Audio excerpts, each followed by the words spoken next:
Twitter est complètement en train de cramer en fait. Ça veut dire que là, en fait, on n'arrive même plus à retweeter tellement ça va vite. Au niveau du classement, il y a un classement mondial qui est tombé là sur Retweet, un site qui comptabilise le nombre de tweets.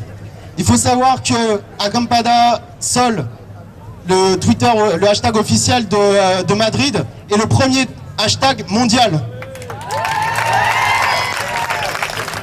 Alors, pour vous donner une indication, parce qu'encore on est vraiment regardé par le monde entier là, la French Revolution, le hashtag 11e au monde.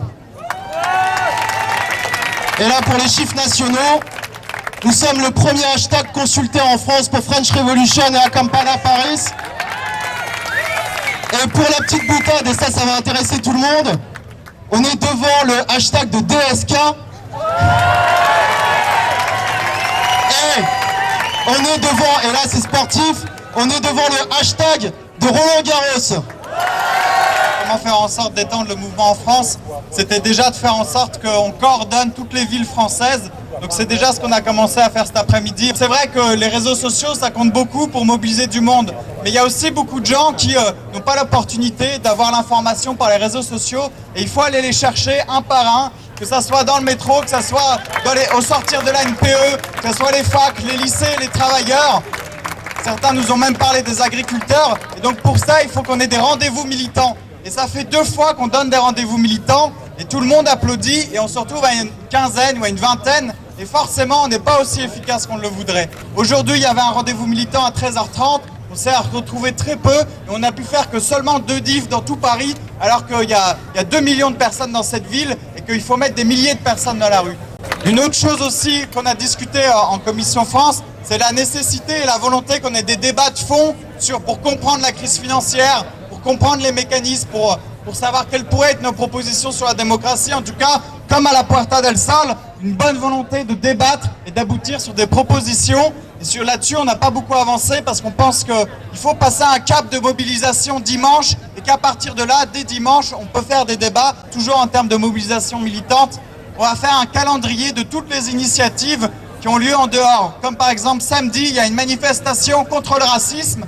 Une autre initiative, c'est mardi. Il y a dans la fonction publique, il y a une grève, et donc c'est aussi important, on n'a pas encore le lieu exact de la manifestation, mais en tout cas voilà, pour vous dire qu'on va faire un calendrier, qu'on va faire circuler, et pareil, on demande à ce qu'un maximum de personnes viennent nous aider pour informer et ramener les gens un par un à nos mobilisations. Donc il y a des groupes de personnes qui ont été mandatées exprès sur l'Europe, d'autres sur l'Amérique du Sud, d'autres sur l'Amérique du Nord, également l'Asie, on ne sait pas encore s'il y a des mobilisations là-bas, mais sait-on jamais, en Afrique de l'Ouest également. Donc on est vraiment dans un processus d'échange. Et ensuite, le deuxième point, c'est le rôle de la Commission internationale, c'est d'essayer de centrer nos réflexions sur tout ce qui est réglementation internationale. Qu'est-ce que fait la Banque Centrale Européenne? Qu'est-ce que fait le FMI? Donc essayer de récupérer un maximum d'informations qui existent déjà, des articles, rencontrer des personnes qui peuvent nous aider à vraiment centrer notre réflexion et apporter des points précis et crédibilisants sur nos revendications liées aux aspects internationaux.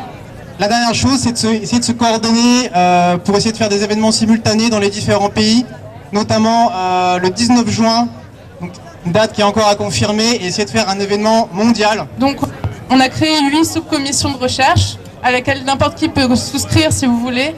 Donc sur 8 points qui nous semblent essentiels, qui sont la démocratie participative, la soutenabilité environnementale, la banque et la finance, l'économie et la fiscalité, l'immigration, l'égalité entre les sexes et la santé et les droits du travail.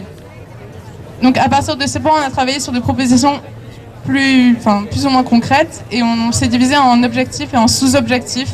Je vais lire les premiers points. Je vais lire après l'analyse des déclarations d'autres assemblées, notamment ceux de Sol à Madrid et de Catalogne à Barcelone.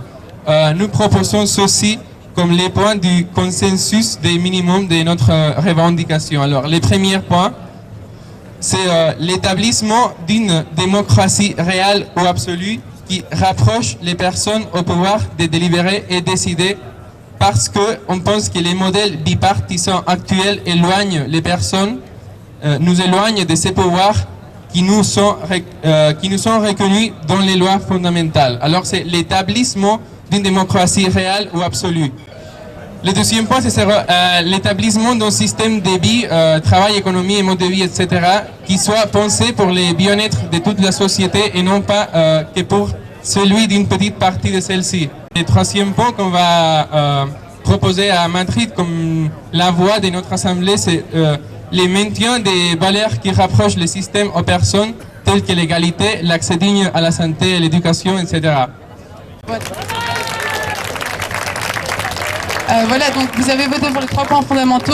Ensuite, il va y avoir plus de propositions plus concrètes qui vont être faites. Et on va voter tous ensemble avec une coordination générale de toute l'Assemblée générale. Oui, très brièvement, je voudrais intervenir sur une idée qui a été émise tout à l'heure qui me paraît très erronée et dangereuse pour la suite. À savoir que la situation en Espagne serait singulière. Et que, effectivement, faut par exemple distinguer la situation en Espagne de la situation française. Des singularités, il y en aura toujours. Mais ce qu'il faut bien voir, c'est que la crise financière, elle, est internationale, qu'aujourd'hui, on veut faire payer les salariés ce que les capitaux ont mis en faillite, leur propre valeur, leur propre crise de dévalorisation.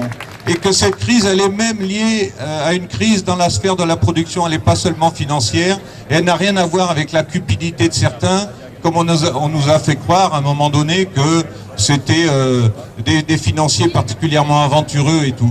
N'oublions pas qu'en Islande, il y a un an et demi, on nous disait « Ah, la crise islandaise, elle est particulière ». Ensuite, c'était la crise irlandaise. Ensuite, c'était la crise grecque. Ensuite, c'est la crise portugaise.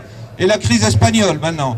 Et vous pouvez savoir que la France, elle-même, est en train, vis-à-vis des marchés financiers, de perdre les fameuses notations. Elle est passée de AA+, à AA-, etc., etc. C'est-à-dire que on est face à un capitalisme financier qui veut faire payer aux travailleurs les effets de sa crise, mais qui n'y parviendra pas. Hein, il faut bien savoir que tant que le capitalisme ne parvient pas à produire et à développer les populations, comme c'est le cas lorsqu'il n'est pas en crise, il n'arrive pas à valoriser son capital. Il a beau réduire les salaires, tout ce qui provoquera, c'est une réduction de la consommation.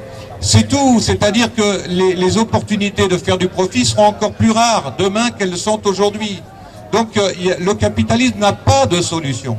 Et notre combat, c'est de défendre nos acquis sociaux, défendre le fait que non seulement on se fait exploiter durement toute notre vie, mais en plus on ne veut pas se sacrifier, on ne veut pas que nos enfants se sacrifient. Pourquoi? Pour un objectif insensé, accumuler le pognon, et ensuite pour qu'ils se dévalorisent dans des crises boursières absolument fantastiques. Ça, c'est ça le mouvement. Donc le mouvement, il n'est pas espagnol, le mouvement, il est de tous les pays. Parce que figurez-vous que la dette espagnole d'aujourd'hui, pourquoi le gouvernement espagnol va imposer aux travailleurs espagnols de si graves attaques sociales? C'est parce que les capitaux allemands, les capitaux français sont impliqués dans le remboursement de cette dette. Les capitalistes allemands sont impliqués dans la Grèce. Aujourd'hui, il y a le Crédit Agricole qui a une filiale en faillite en Grèce, par exemple. C'est pourquoi sa note vient de baisser sur les places boursières. Donc, on a face à nous la finance internationale. Et nous, ce qu'on veut défendre, c'est les droits de la vie, les droits du travail, les droits du peuple. Hein, c'est ça, on prend la rue et à terme, il va falloir faire reculer ce pouvoir mondial. C'est pour ça qu'on a besoin de tous les prolétaires, de tous les travailleurs de tous les pays, et en particulier d'Europe. Vous verrez que la Chine ou l'Allemagne vont connaître aussi leur crise bientôt. La crise du capitalisme ne va pas s'arrêter à l'Espagne ou aux pays du Sud. Hein, elle touche l'Islande, elle touche l'Irlande, elle touche la France. Elle a touché les États-Unis. Vous imaginez le nombre d'Américains, c'est 14 000 Américains chaque jour qui sont à la rue parce que leur maison doit être vendue. À l'heure actuelle, tous les jours, 14 000. Voilà la situation.